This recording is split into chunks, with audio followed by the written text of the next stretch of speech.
La batalla de Kursk, una de las más monumentales confrontaciones de la Segunda Guerra Mundial, fue el punto de quiebre que selló el destino de la Wehrmacht en el frente oriental. Era julio de 1943 y la maquinaria alemana, que alguna vez parecía invencible, comenzaba a mostrar grietas. Pero aún tenía un último acto de desafío, un intento desesperado por cambiar el curso de la historia. Y ahí, en las vastas estepas rusas, se libró una lucha que definiría no solo el futuro de Alemania, sino también el curso de la guerra global. Para entender la batalla de Kursk, hay que retroceder en el tiempo y situarnos en el contexto de la Operación Barbarroja, la invasión alemana de la Unión Soviética en 1941. Hitler, en su arrogancia, creía que podía aplastar al coloso comunista en unos meses, antes de que el invierno ruso lo atrapara. Pero el ejército soviético, liderado por Stalin, resistió con ferocidad. Moscú no cayó, y los alemanes, acostumbrados a victorias rápidas, comenzaron a sentir el peso de una guerra prolongada.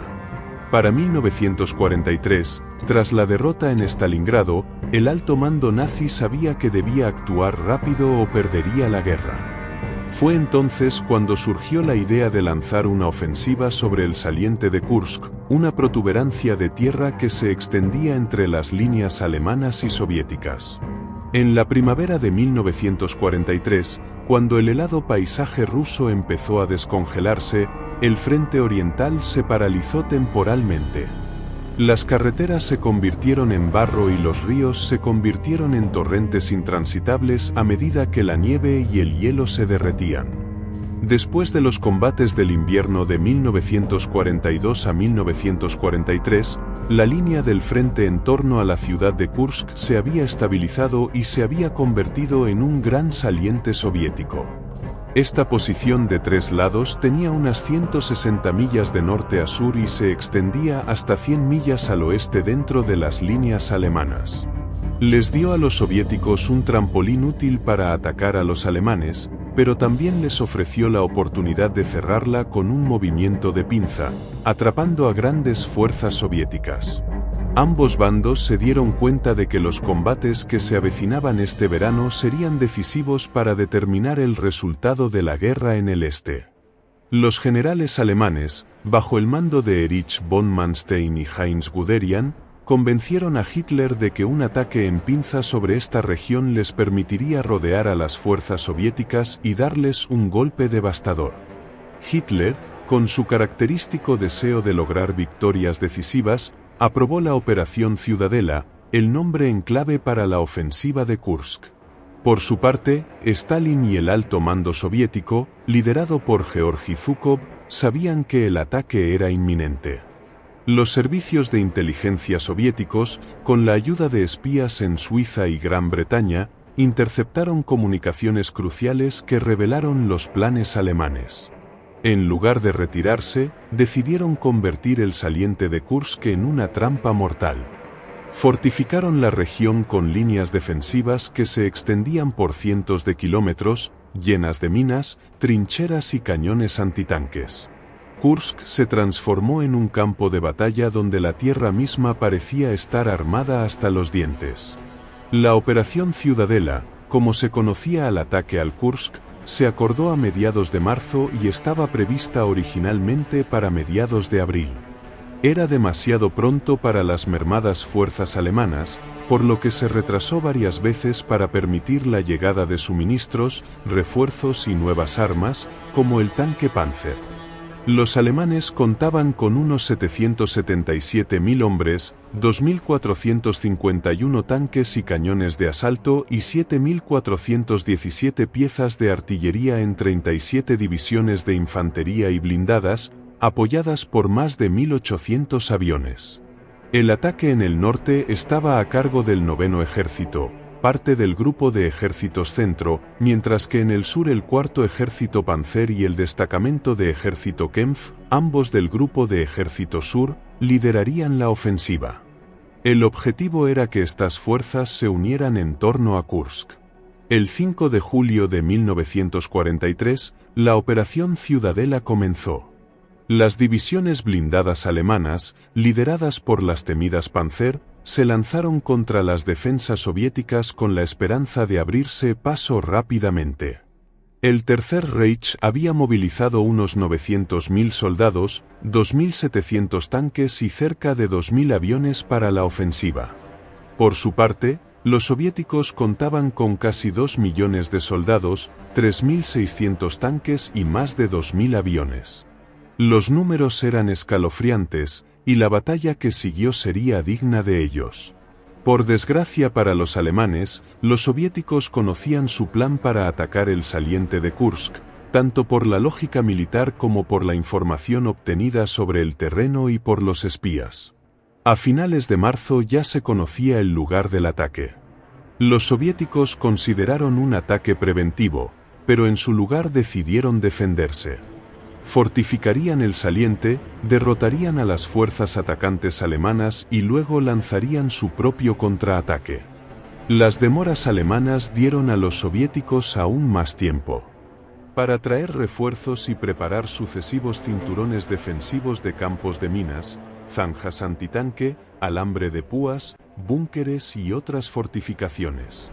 Pusieron mucho énfasis en la defensa antitanque, creando puntos fuertes en posibles vías de ataque y entrenando a la infantería para atacar a los tanques a corta distancia. A diferencia de los alemanes, el ejército rojo se estaba fortaleciendo y su moral estaba mejorando. Se estaban incorporando más y mejores equipos, aunque los soldados todavía eran muy inexpertos, se estaban aprendiendo y poniendo en práctica. Los soviéticos concentraron sus fuerzas en el saliente. En el norte, el Frente Central, con 711.000 hombres, 1.785 tanques y cañones de asalto y 12.453 piezas de artillería, se situó detrás de casi 80.000 minas. El ataque del sur se enfrentaría al frente de Voronezh, formado por 625.000 soldados, 1.704 tanques, 9.751 cañones y más de 130.000 minas. Las unidades adicionales en reserva significaban que los soviéticos contaban con un total de más de 1.900.000 hombres, 5.000 tanques, 31.000 cañones y 3.500 aviones para hacer frente al ataque alemán. Antes de continuar con esta historia, ¿sabías que hay una sociedad oculta que ha marcado el origen de todas las guerras de la humanidad y que aparte ha decidido quién será el ganador y el perdedor incluso antes de que empiecen? Si quieres saber más de lo que te estoy diciendo, ve al enlace de la biografía cuando termines este vídeo y descúbrelo. Ahora sí, continuemos con el vídeo. Al sur de Kursk, el general alemán Manstein lideraba el principal ataque, donde se esperaba el mayor avance. La Luftwaffe, la Fuerza Aérea Alemana, bombardeaba posiciones soviéticas sin descanso, mientras que las columnas de tanques avanzaban a través de campos minados y trincheras que parecían interminables. Pero los soviéticos no cedieron terreno fácilmente. Habían aprendido de sus errores en batallas anteriores y estaban decididos a hacer que cada metro de tierra costara sangre alemana.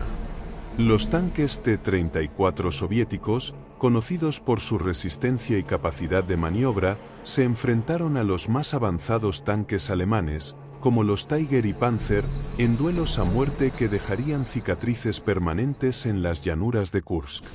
La tierra vibraba con el rugido de los motores y el estruendo de los cañones.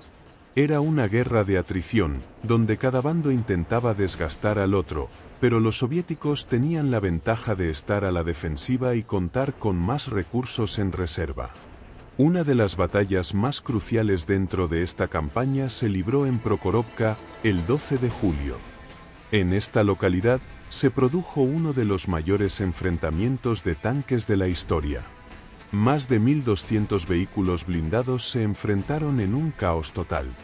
El polvo y el humo cubrían el campo de batalla, mientras los tanques chocaban entre sí a corta distancia.